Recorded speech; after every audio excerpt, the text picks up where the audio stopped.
आज सीखियो ना डोले हो। वाह वाह किता ही बनवाना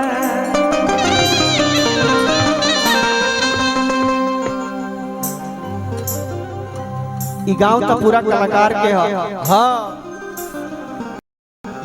और हम चाहते कि में माई से कितना लोग प्यार कर ले तनी हाथ उठावे एक बार अपन माई से कितना लोग प्यार करेला। प्रेम से बोली शेरा वाली मैया की जय। लेकिन कहे के बात का हो कि जाओ ना बोले हो या मैया आज सीखियो ना डोले हो। अरे क्यों किता ही बनवाना। ये ट्रस्ट भैया बड़ा आंख में लग रहा है, इसको थोड़ा एक कलर करिए ना, एक कलर। और जब रंगारंग कार्यक्रम स्टार्ट होगा तब आप ये सब जलाइएगा, अच्छा लगेगा। हाँ कि जाओ ना बोले हो या मैया आज सीखियो ना डोले हो। किता ही बनवाना किता ही बनवाना तमया मोनी तमली बसेरा हो किता ही बनवाना मया मोनी तमली बसेरा हो किता ही बनवाना।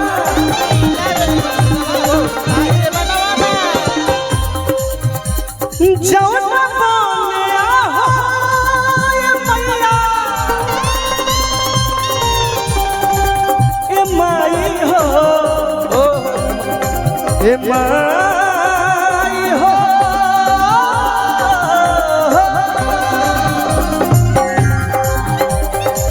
जाओ ना बोले हो ये मैया जाओ ना बोले हो ये मैया आज सीखियो ना डोले हो। ताही बनवाना तमया मोनी तमली बस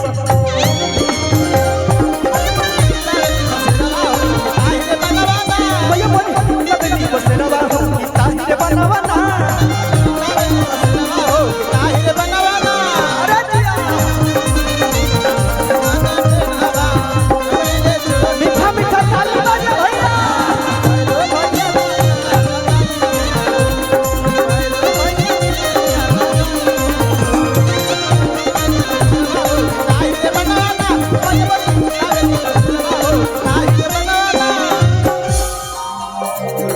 बड़ी गर्मी लागता। हाँ हो गर्मी के सीजन बा। तनी हमरा बुझा तो मोट पे ले ले बानी बाबा, तनी खोल देता है एकरा के।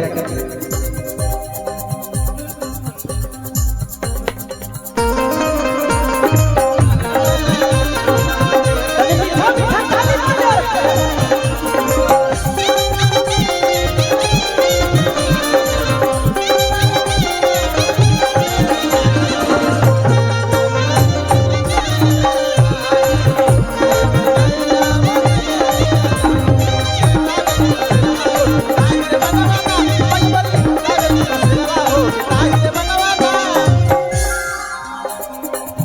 देखी भोजपुरी गीत में मुर्गी हाँ हो बहुत बढ़िया कलाकार राजा मंडल भैया के तरफ से 501 रुपया का पुरस्कार। हाँ अब हमारा भरोसा हो गई कि हमारा गायकी तनी मनी रो सबसे अच्छा लगा था।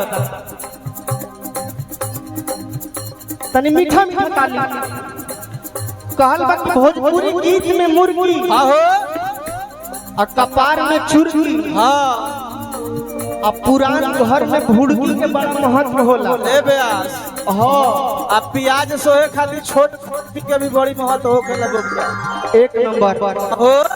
लेकिन मुर्गी हाँ अगर अच्छा लगी तो करी ताली बजावे के बाद कहबे लगे फिर से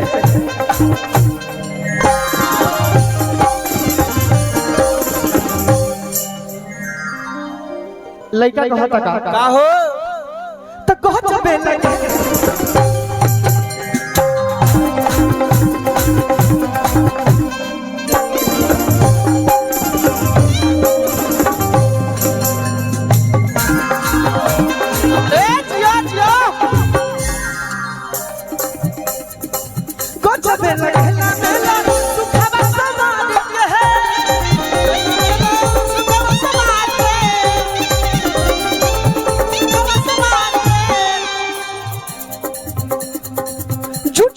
रहसन सोचा माई दादा बात है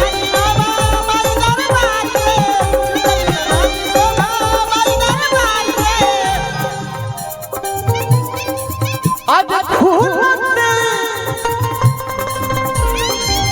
मंदिरिया लागे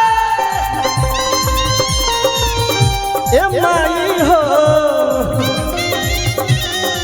ए माई हो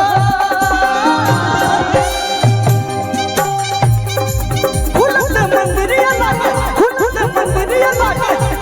आज मूर्तिया लागी बोले हो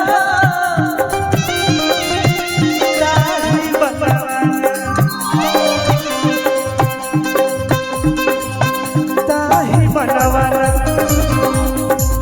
कमला बोली लवेली बसेरा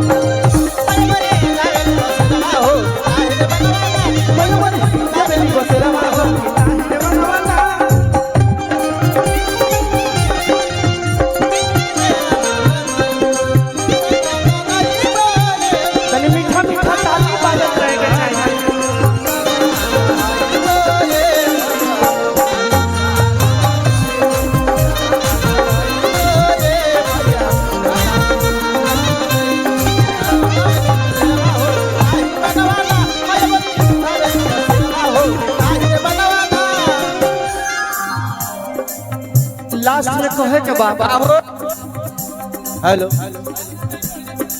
पंकज बसंत हरी संगे चुटमुना नायक है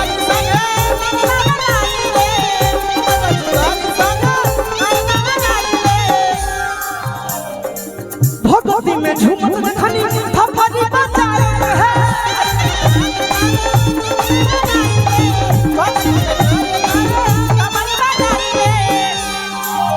बाबा हो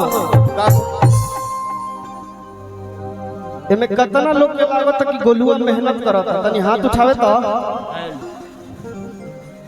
ई पता बा कि गोलुआ मेहनत करता आ ताली बजावे में जो सुत जाता रहलो तने एक बार हाथ उठा के भाई खाली ताली बजे लेकिन कहे का बका का हो कि पंकज बसोधारी संगे चुनमुना नायक है बसोधारी संगे चुनमुना नायक है भगवती में झूमत खनी फफड़ी बजाए है संगे फफड़ी बजाए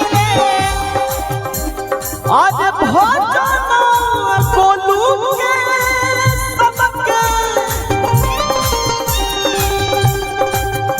हर मन में मिश्री भोले हो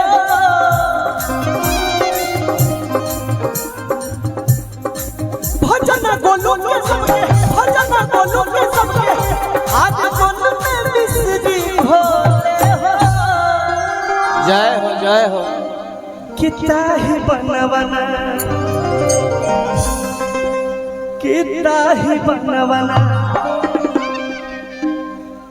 एक बार और तनी अपन ताकत देखा के तनी ताली बजावे के बाद सबके माई के नाम पर हाथ उठावे जेकरा के माई दो हाथ देले बड़ी सबके पीछे से भैया पीछे से बीच में से भैया प्रेम से बोली शेरावाली मैया की जय यही पर ताली बजा के कैसे तमैया मोरी लहबेली बसेरा ताही बनवा बसेरा हो